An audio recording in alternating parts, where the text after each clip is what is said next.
Hello, everybody. Good afternoon, and welcome to Going Mental. I'm Paul Elam with A Voice for Men, and I am here with Dr. Tara Palmatier at pointformen.com. Dr. T, would you like to say hi? Hi. This is going to be a little bit different than we had normally expected to do for this show. Typically, we were just going to straight out address men's mental health issues, and we will continue to do that in the future. And this is actually very much related to men's mental health issues, but it is going to revolve around a particular story. For those of you that don't know about it, in the low bar to this video, there is a link to an article on avoiceformen.com regarding a man named Chris McNey? McNey, yes, that suicided some months ago after a divorce. According to his suicide note, he had been subjected to abuse by his wife, by the courts. He had been alienated from his very young children. He had lost his employment where he was had a history of being successful at what he did, and he ended up hopeless and despondent and took his own life. This story did make several rounds somehow or another. I am assuming, I'm not going to say I know this, but I am assuming that there's a possibility that this unfortunate man found a way to get his note out there on the internet before he took his own life. Otherwise, we don't have any real explanation for how it got there.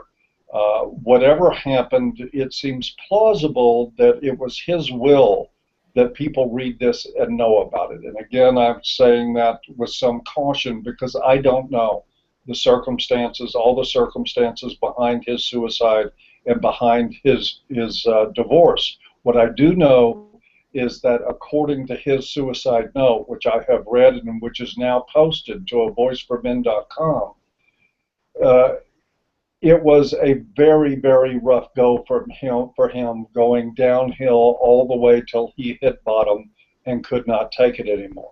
We have since been contacted, matter of fact, today we're contacted by his ex-wife's attorneys saying that she had some sort of authority over his estate now, and that it came with a long list of websites, A Voice for Men being one of them, saying that they were demanding that this suicide note and any images of him and anything that she is now considering her property by copyright be taken down. We are not going to do that, at least without a tremendous fight. I want to get that out of the way first. We're not going to take this down. This is what we do at A Voice for Men, is that we deal with men who have gone through this horrible court system, and all too often we hear about them that have taken their lives, and this is another case like that. So we're going to discuss this case today and perhaps a little bit about the problem in general. But right now, we want to make people aware that at least what it appears to me, and after I say this, I'm going to turn it over to Dr. T for whatever she would like to say. What this looks like to me, and again, it's my opinion, I don't know it for a fact, but it looks to me like the former wife, and again, according to his note, she's a highly abusive person that did a lot of damage in his life. And he details a lot of that in the suicide note, which you can still read right now. And it looks to me like she's using the law to chase him down after he's dead and into the grave to issue her final edict demanding his silence about everything that happened. And that's why I'm prepared to fight over this. I find the idea of this possibility of his children never knowing how much their father loved them, what he was going through before he died, who knows what story that they will be raised with and what they will be told in their lives. And I find it unconscionable that they may never have a chance to know the truth about their dad. But anyway, with that, I'm going to turn it over to Dr. T for a few, and I want to hear what she has to say about it. Also, feel free, please, we're monitoring comments here, to put your comment in or any questions that you have, and we'll try to get to them as best we can. Okay, well, as you point out, Paul, we don't have all of the facts in this story. Reading about it on AVFM today was the first time I'd heard of it. I don't follow the other sites that had it published. And you know, I read his note. I read the attorney, the law firm's takedown threat letter to you and to the other websites that had published the note. Not all of them were blogs. Some of them were actual news sources. I visited many of those sites today. I did a Google search for the links, and it appears that most of the other sites have taken down the story. I read his obituary in the Washington Post. He asked that donations be sent to an organization that helps abused men, and it appears while he was still alive, he had started his own blog, I believe titled "When Good Men Do Nothing," that is now password protected. His suicide note is heartbreaking. I mean, and I do believe it is genuine, otherwise the law firm probably would not be threatening so many websites to take it down. It talks about a man who was broken down, ground up, and spit out by the system, the family court system. He was successful. He had a good job as a real estate broker in I believe the D.C., Arlington, Virginia area, which you can find in the Washington Post article, so I'm not revealing anything that isn't public knowledge. And I would really love to know the details of his divorce and marriage, but it seems like he went through what a lot of men went through, where he tried his best and he was robbed of his assets, of his children, and had an ex who made his life a living hell every step of the way and taught their kids to hate their father. And in despair, and he lost his job. It sounds like he was struggling to keep up with child support payments. He killed himself, I believe, on December 29th of last year, 2013.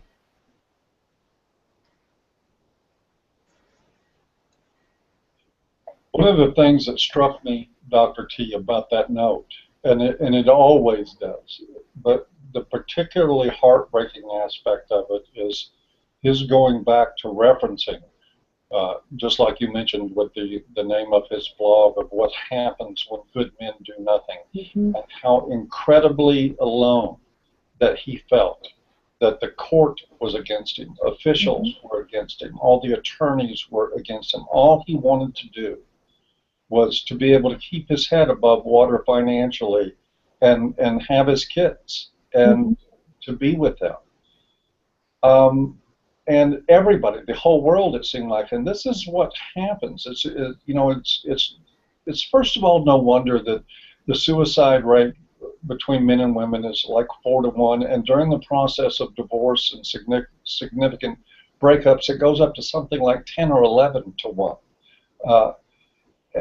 The isolation that is just oozing from this guy's note is one of the most, usually we try to crack jokes and stuff around on these programs that we do, and I'm just so totally not in a place for it today after reading this guy's story. It's just, it'll rip your heart out if you have one. And it really does cause me a lot of concern, like I've always had, for the society that we live in, that we can have somebody who's just being totally destroyed. I mean, out in the open, everything taken, his livelihood taken, his property, his children, his self-respect, everything. And on top of that, coming to get his freedom, because once they took his job, once they impoverished him, he couldn't pay child support. And you could feel the flavor of him not wanting to be in jail after a productive life, a professional life. and not wanting to end up there. It is just, and that is, that's why I'm willing to fight this. That somebody has to. I mean, the guy was right. When good men do nothing, evil flourishes, and it does. This is, we see a lot of this. I get emails all the time from people in trouble with family courts. I get pleas for assistance that I have to write them back and tell them I don't have any assistance for you. The most you can do is hunker down and try to survive, because there is no help. And this guy is now dead proof that there is no help. He had nobody to turn to, nobody for anything, in a culture that just stands by and watches this like it's supposed to be happening. I'm just literally at this moment out of words. What I think may have happened to him, again, we don't know the details of the case, is what happens to a lot of men. I had a session that focused on this just this week. A lot of men go into family court thinking, I'm going to tell the truth, I want to see my kids, I'm a good dad, I'm going to play by the rules, and they get screwed left and right for playing by the rules that the system has in place. And it breaks them down, and it disillusions them, and it makes them cynical and jaded. Or worse yet, honestly, I think it's better to become cynical and jaded. I know of cases. I mean, look at the Lieutenant Colonel Joel Kirk's case. I mean, that guy is a Boy Scout. He did everything by the book, and he got fucked at every turn, even when he had incredible video evidence of the kind of abuse his ex-wife, Tina Taylor Kirk, was committing against the children and him. And he followed their rules, and it didn't get him anywhere. And the gentleman I was speaking to this week, unfortunately for him, his father-in-law is a retired judge, so he's doubly fucked because the system protects their own. And the corruption and the collusion that goes on is unimaginable. And when I read that letter, to me, it seemed like it was like the law firm and Chris Mackney's ex-wife are trying to hide the remains of the body and act like nothing ever happened. But as far as I'm concerned, his ex-wife and that law firm that represented her, they've got their fingerprints all over the murder weapon, which was the family court system. And that's my comment today on the article you published on A Voice for Men that includes the letter was, even after death, his ex-wife seems to be trying to control and silence him. She can't even give him his last words, his suicide note, where he talks about his experience, and by the way, doesn't really trash her. He just states, that she tried to keep the kids away, she dealt with him unfairly, and that the system enabled her. And you know what? Had she just let this go, and this firm just let this go, this guy is a drop in the bucket. His story isn't that special or unique. But hopefully, if you are allowed to keep that online, I think we need, well, I don't want more suicides. That's not good. But more men and women, because sometimes this happens to women, need to stand up and talk about this experience. This week, maybe it was last week, I can't remember, I read a news article that the New York City Police Department was trying to do a public relations campaign on Twitter and asked people in New York to post their photos of positive interactions with NYPD officers. And what happened was people started posting photos of New York City police officers engaging in police brutality. And family court practices its own brand of brutality. And I think we have to have a record of that. Films like Divorce Corp are a good start. But we need more. Might not be a fair comparison, Dr. T. There are some good police officers. I don't honestly believe anymore that there is a family court in this country that has the best interest of children in mind, or that has it in mind to restructure a family that has broken inside instead of just driving the nail in the coffin. That's what the system does in a routine way. And you're right. This guy is one guy. We've got special circumstances because we have his suicide note, and because the widow, I hate using that term, but I will, Black widow, is now running around threatening everybody, because that letter, his words, his dying words, is also her property that nobody else gets to see. Yeah, and by the way, for anyone who hasn't read the piece on AVFM yet, she's claiming that her deceased ex-husband, whom she tried to alienate the kids from, whom she impoverished, that his suicide note is her property and it's copyrighted. She's claiming copyright on her dead ex-husband's suicide note. What do you say to that? WTF? Yeah. WTF, that bitch. Seems inadequate. Yeah, even that's inadequate. I just, it's like, it's loathsome.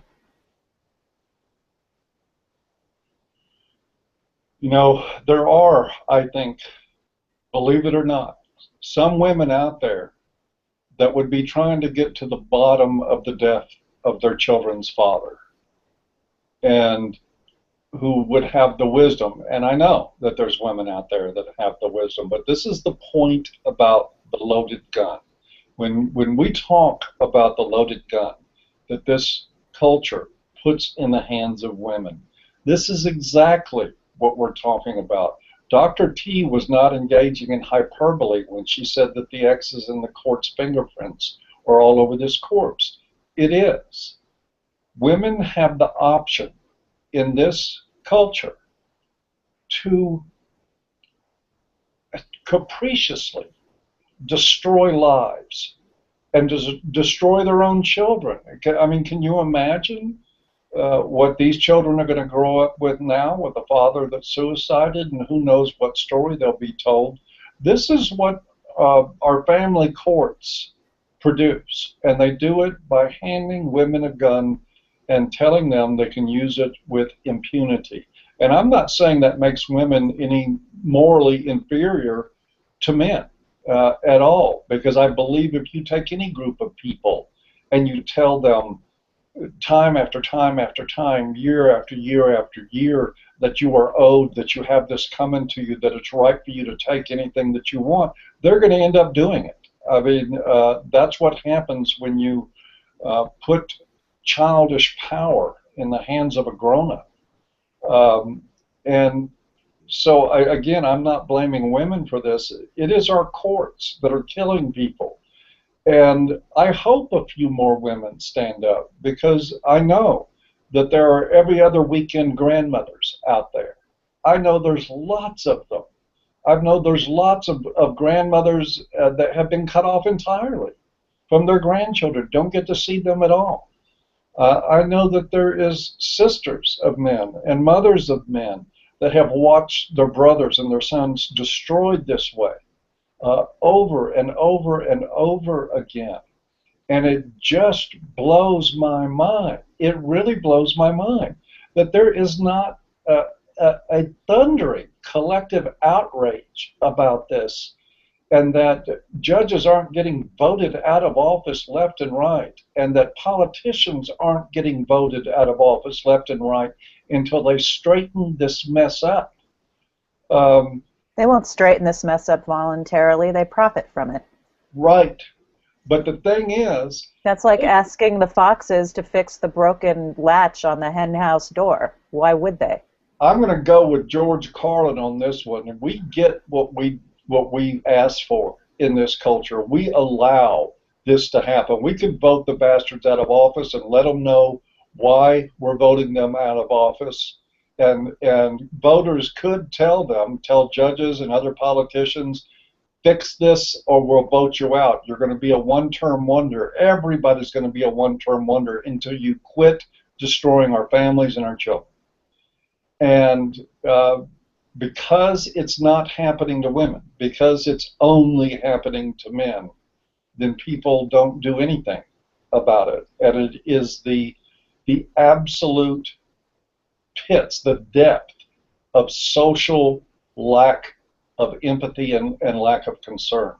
It is a very frustrating problem. We had a commenter a moment ago that said, I hope that this thing goes full Streisand and that it explodes.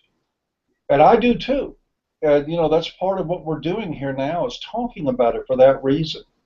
But what good does Streisand effect do with people that look at a destroyed life and a dead guy and say, well, what did he do? And, you know, that it is not just the injustice in the courts that needs to be confronted. It's the mentality of people in this culture that are just out of tune with any sense of compassion for men and boys or for children. Everything in them is wrapped up. If the woman wants it, no matter if it kills the children, no matter if it kills the husband, give it to the woman. And I'm pretty tired of this. And I hope more people are getting tired of it. But sometimes I don't know. Well, I think until something, unfortunately, I think with the way our society is, until it hits somebody in their own home, they don't want to know. It's too scary to contemplate. I don't think it's that they don't care, but let's face it, if you're a man and you're married and you have kids, this could happen to you. Doesn't matter if she's sweet right now. Something goes wrong, she decides she's bored, she has the power to upend your life with impunity in most cases. That's when we hear from them. That's when those of us that are involved in doing this kind of work hear from them. I'll venture to say, and it's certainly no offense to Dr. T's clients, that's when Dr. T hears from them, when things get rough. And that's when I get emails from people saying, can you please help? 'Cause I don't, they've taken all my money and I can't afford a lawyer. And we hear from people then, they're outraged then. But these are, to some extent, the same people that have seen this happen to men before them, men around them, many times, and did not lift a finger.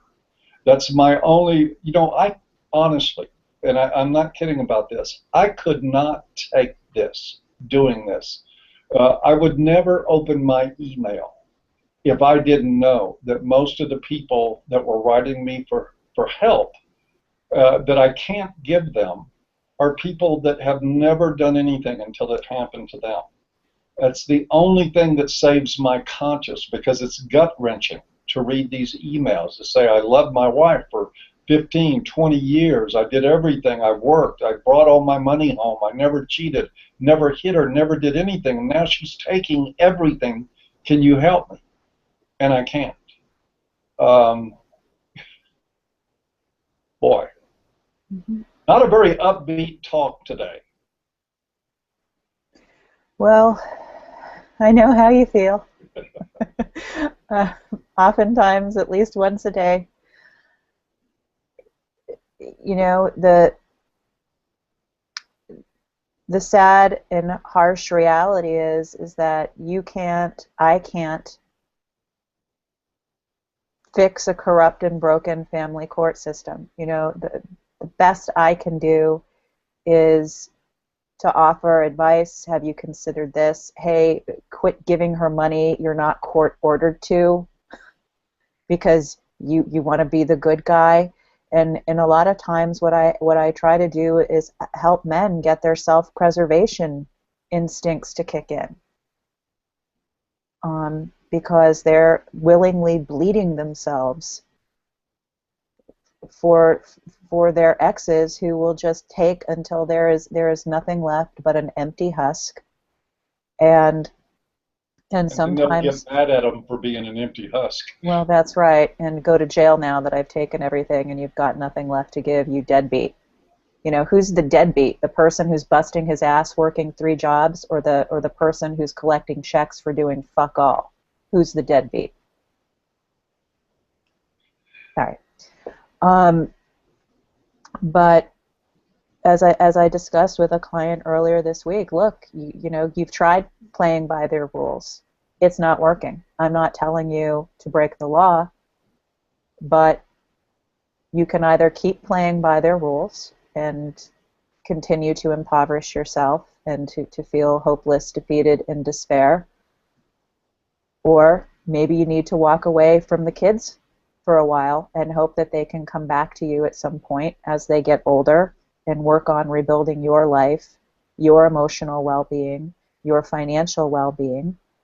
And then the third choice I see, which comes with its own risk and perils, is to FTSU. And for those of you who don't know what that means fuck their shit up. And you publicly shame these people using blogs, social media. Put your story out there. Sometimes you might go to jail. There was a man, I think it was in Michigan last year, who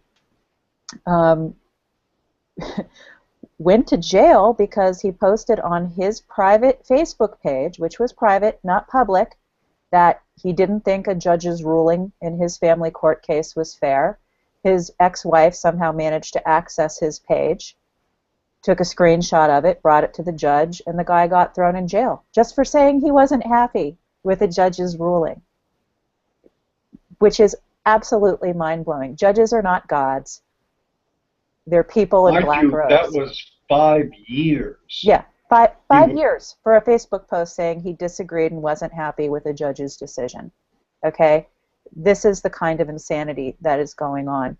But then there are cases where publicly exposing these cockroaches in robes, these cockroaches with law degrees, these cockroaches with MSWs and psychology degrees, works. And judges get recused, like in Colonel Kirk's case.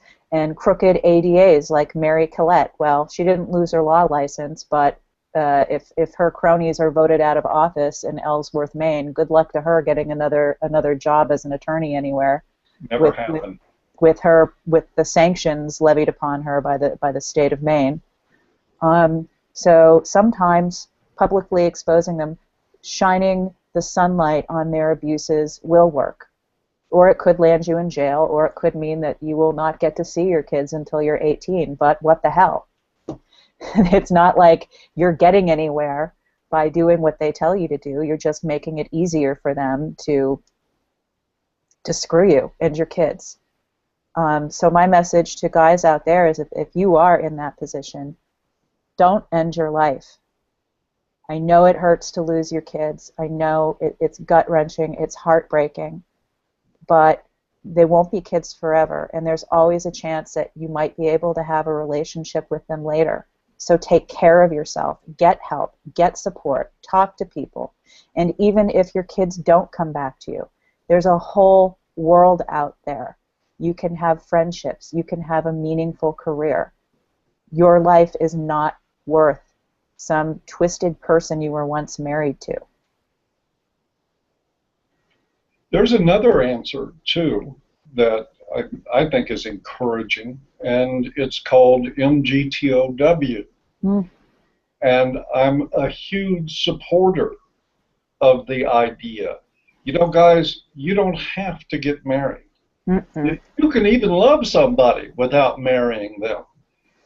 You can actually plan your life, even if it involves another person, if you're careful, if you study the laws in your state, and if you actually treat your life like it's something worth protecting.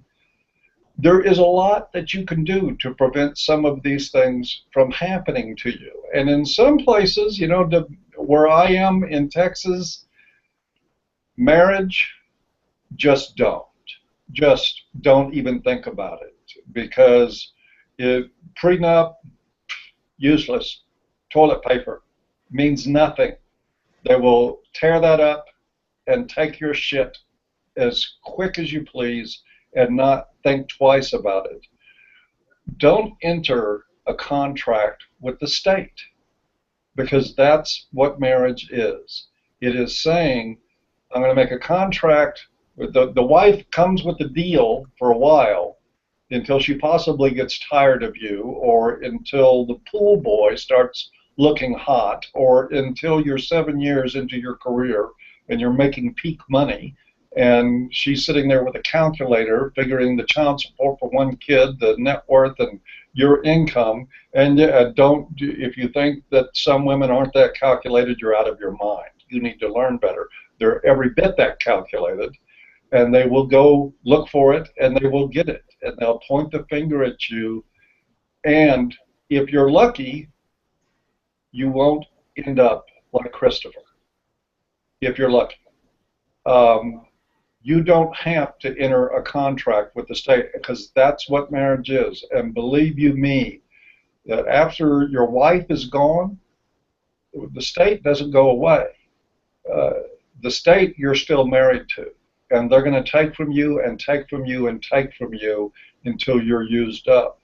And a lot less men, the numbers of men willing to get married is dropping, and I think that's perfectly appropriate for this culture until they get these problems sorted out. The problem guys that are out there now are the ones that get starry-eyed over a woman and nobody. I was on the radio program last night with Bob O'Hara, and one of the callers called in and talked about hitting this brick wall, trying to talk this young friend of his out of getting married. And it was just like the guy couldn't hear it. And he even acknowledged that he knew she had a loaded gun and that she could use it, and that she hadn't even known him that long. And he still wanted to go for it. That kind of stuff is what can get you dead, and it can certainly get you broke, and it can get you screwed over by a system that is designed to screw you over. That's what it's there for. Don't get married. It's not necessary. Don't sign your life away to the state that you live in, because that's exactly what they'll take. And a lot of guys will say, but I want to have kids, I want to have a family. Have kids. Have a family. But don't marry her. And before you have kids, it may not be legally binding in some states, but get a prenuptial, or it wouldn't be a prenuptial if you're not getting married, but get a contract in place that discusses how custody will be handled should you separate. Even if it's not legally binding, I would do it. You know why?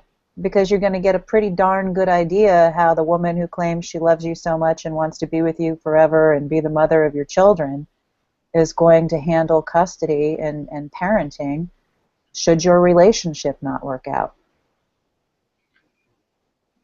Dr. T, we have a comment from somebody that I'm not going to put this up because I'm not going to put their username there, and the idea here is not to attack anybody or to make fun of anybody, but I am just going to repeat the comment, which is talking about from their experience that foreign women are more compassionate. Okay, keep going. Well, it's the first time, and since we've been sitting here talking, I've wanted to laugh. And I'm sir, whoever you are, I'm not making fun of you, but you know what can you say about people that put themselves on an internet site willing to marry a stranger just because they're American citizens? Do you really think that this is a person of compassion or of opportunity, or of somebody that's looking for a meal ticket? I have encountered story after story from about Russian women, about Filipino women, about women from all over the globe that grab themselves an American husband, get here, and as quickly as they can and get something out of it, divorce him take everything and go integrate into the community of their nationality in wherever in America that they live. Um, and And they know all they have to do is file a DV charge, and they will that'll get them get a green card. citizen status. That Yep. will get them a lot of money and housing and... That is written into VAWA, by the way, just so Oh, yes, you know. It is written into VAWA that on the allegation of domestic violence, she can get fast-tracked into permanent residency in this country, and then, of course, you can... USA! That's right, USA, baby. I don't think women are more compassionate from overseas. I don't think they're less compassionate from Nope. overseas. Sociopaths of any nationality are still sociopaths. They might do it behind a little shy giggle. Which they know you want to see. I would say the women... man should be in charge. I would say women selling themselves in matrimony on a website are actually just being more upfront and honest about their opportunistic nature. That's not to say... If you're listening. All foreign brides are like that. I don't even know what that acronym would be. I'm not going to try to pronounce it. No.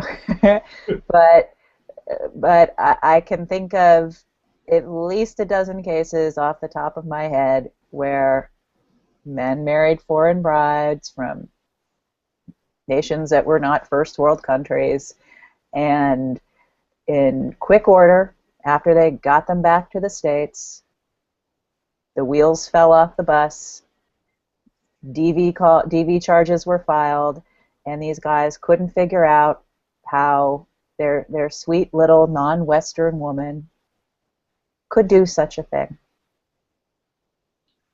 They can, and they do. So, with all respect to the commenter, I really believe that, and I understand it. I understand guys in this culture really wanting to believe that in some other culture that there are still rules and guidelines that sort of curtail hypergamy and that or more facilitate good relationships. And I know there's always somebody in the crowd that says, well, I married a woman from Japan and it's wonderful, and I'm happy for you. But what I do know is I was in the military. I was stationed in Korea for 13 months, and I know how many women there wanted to go to the big PX in the States, and I know how many soldiers came back and found themselves in trouble with their commands and in trouble with law enforcement, and this is before VAWA, and they ended up getting cleaned out. Wishful thinking, and I don't blame a person. I mean, everybody wants love, everybody wants companionship, and everybody wants to feel a sense of trust in a relationship. But telling yourself that it's more abundant out of one culture than the next, my personal opinion, that's not a very smart way to go. No, and it's not smart to legally bind yourself to somebody you've only had interactions with over Skype. One of the ways you avoid getting into these messes is to really know someone over time. Observe them in multiple settings. Observe what their character is. Yeah, so I mean, it's not to say there aren't exceptions to that. I'm sure there are, but I don't think that it's a fail-safe plan to avoid the kind of devastation that we were talking about here today. Mastonship has just recommended that anybody not believing this go get a copy of Eddie Murphy's Raw. I take remember a look that. at that where he talks about... I want half, Eddie! I want half! Suck my dick, Mr. Fuck You Man. That's right, I remember that. Oh, God, I needed that laugh. Oh, so did I. Listen, folks, we're going to go ahead and probably wrap it up here pretty soon. I do want to get out a couple of points. One, if you got a blog, write about this. If you don't want to take the chance on putting up the suicide letter, I understand, but there is nothing prohibiting anybody from blogging about this tragic case. You can do some of your own research. You can read the article that's at avoiceformen.com. There is still free speech in this country, and you can talk about this on your YouTube channels. You can talk about this on websites, on blogs, and forums, and you can try to give this some momentum, because right now a court is being used to bury the facts behind a man's suicide, to bury his last words, his last thoughts, and to bury the pain that he went through at the hands of the court. So I have no problem believing that it was easy to get a judge to sign off on this, because I'm under the auspices of it's in the best interests of the children that their mother not be implicated in the father's suicide. Yes, it's always in the best interest of the children. You can ask Joel Kirk. I've come to view attorneys like I view flesh-eating bacteria. Not all of them. I actually know some attorneys who I like and respect very much, but you do? Yeah. On a good day. I know one or two myself. I'm just kidding. I know Hi, RK. Yeah. Hi, RK. Hi, Rob Franklin. Hi, Robert Franklin. Well, that's my list. I have a few more, but I don't want to broadcast it publicly. Let me just say before we close here, if, as Dean always says at the end of our programs on Intelligence Report, if you are in an abusive relationship or think you might be, I strongly encourage you to visit Dr. Palmatier's website, shrinkformen.com. Read a few dozen articles there. And if you're not convinced that she knows what your experience is and what you're dealing with, then you're probably not convincible at that point. She also has service for fee available, and is one of only 2 clinicians I know that I would refer people to. If you have any mind for activism, if you have any desire to stop this kind of injustice at all, and you haven't been there, come visit avoiceformen.com. Read articles there, get to know the community there. We have a very robust and active community of people that really do care. I wish this man would have been able to find us before he took his life, because it might have made a difference. But come on over and visit. Don't get married, not to anybody. I don't care, Asian, whatever, doesn't make a difference. And it is, again, the problem is the system, and we always have an open invitation to anybody that wants to help us try to fix it. If you're ready to walk straight uphill with us, pushing a boulder, we would love to have you. Dr. T, is there anything else that you'd like to add before we sign off? If you are going to get married, get a prenup, even if it's meaningless. Keep your assets separate. Do not commingle your assets. Discuss things like, are you going to work after we have kids? If this relationship doesn't work out, how do we handle custody? Ask these questions. I know when you're all hormonal and love is great and woo, rainbows are shooting out every orifice, you don't want to think about that stuff. But it is better to think about it before you say I do than 5, 6, 7 years down the road and you're figuring this out in front of a judge or in a mediator's office with the misandric, female, mommy-biased court system who will only be too happy to give her whatever she wants at your expense and at the children's expense. So do your due diligence. If you really want to have kids, get a surrogate. At this point, if I were a man and I wanted to have a family, there is no way I would get married. and with the laws as they are, and I would look into having a surrogate, and then you do your best to provide healthy female role models and maternal role models for your kids that aren't necessarily their biological mother. It's not ideal, but if you really want to have kids and you actually want to be a father to them and not just their father on the capricious whims of your ex-wife, that's what you do. When we say they can take it all, that's what we mean. They can take it all, everything. Well, I want to thank everybody for stopping in today. I see we had a pretty good sized crowd. I really appreciate that. Would appreciate people spreading this video around. One thing you can do to help get the word out about this case is maybe embed this video on your website or blog. Feel free to mirror it. I have no problem with it. This is about getting the word out on this story and encourage others to not shut up about this. The moment we shut up is the moment that this guy's death is for nothing, and would like a better option than that. Farewell, everybody, and we'll see you next week. Bye-bye.